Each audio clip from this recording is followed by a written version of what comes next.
India's massive win at Perth, one of their biggest ever in Australia, 295 runs, has once again rekindled hopes that maybe a miracle is possible.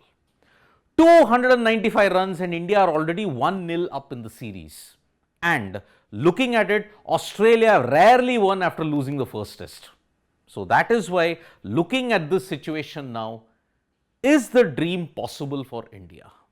The WTC final in June 2025 at Lord's.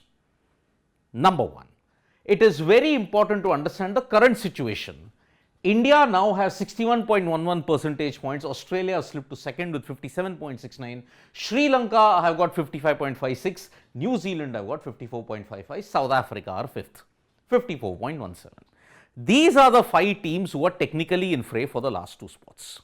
You've got 3 series that's coming up. New Zealand versus England, that's going to happen. Then you've got South Africa versus Sri Lanka, South Africa versus Pakistan. 4 tests at home. Now, India, when you look at it, they only have this series. Australia have 2. India versus Australia, 5 tests plus 2 tests versus Sri Lanka that will be played in January, February. Now, what is the scenario in the WTC finals race? Now, in the next slide that I will show, the margin of victories, okay, and how does it help in the WTC final race? If India win 5-0 or 4-1, I am not counting a draw at this point in time. If a draw comes, there is a different permutation and combination to it. I am assuming that every team wins. If India wins, Australia wins, what will happen? If the margin is 5-0 and 4-1, then India are through to the WTC final. No other permutations and combinations required, no other results are needed. India go through on their own merit, if it is 5-0 or 4-1. That is the situation. But if it is 2-3 or if it is 1-4, then India are out. So it is the extreme that India are facing. If it is 5-0 or 4-1, India are through. If it's 2-3 or 1-4, India are out. But what if India win 3-2?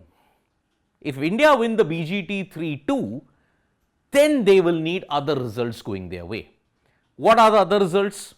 South Africa versus Sri Lanka, South Africa versus Pakistan, Sri Lanka versus Australia, and also New Zealand versus England.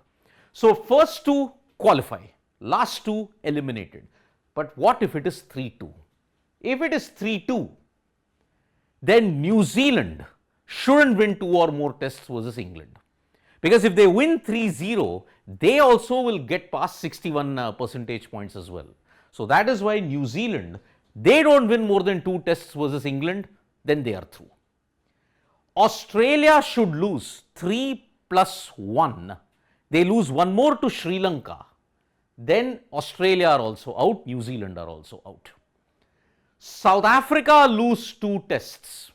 If South Africa lose 2 tests, then South Africa are also eliminated. So that is why looking at this current scenario, India will go through the WTC final if New Zealand don't win more than 2 tests. If Australia lose 4 tests and South Africa lose 2 tests. In that sense, their spot is secure. The only team that can now potentially disbalance this whole thing, there are 2 teams, South Africa and New Zealand. If New Zealand do the unthinkable and win 3-0 even against England and South Africa win all 4, then India are in trouble if they win 3-2. So that is why 3-2 is also a middle ground. You're not safe there. But if India win 4-1, game over for all the others, only 1 spot will remain. Because India will then go through to Lord's for the WTC final then. So, very, very interesting development that has happened at Perth, because after this, if India win 2-0, get to 3, get to 4, 1 more, then that's it. They are through. If they win 4-1 or 5-0. But if it is anything less than that, 3-2, even if it is 3-1 or 3-0, then the permutations and combinations are different. A draw will change everything. We have gone with the assumption that all teams are winning, because there has hardly been draws in this WTC final. If I have to look back at 2024, maybe 1 test match might have been a draw, maybe 1. Others all have been results at this particular point in time. So, the Ashes of 2023, perhaps that was the only draw that happened. So, This is the current WTC situation when you look at it. Thank you so much folks for joining us for this video. Subscribe to Sports Today for all the latest news and analysis.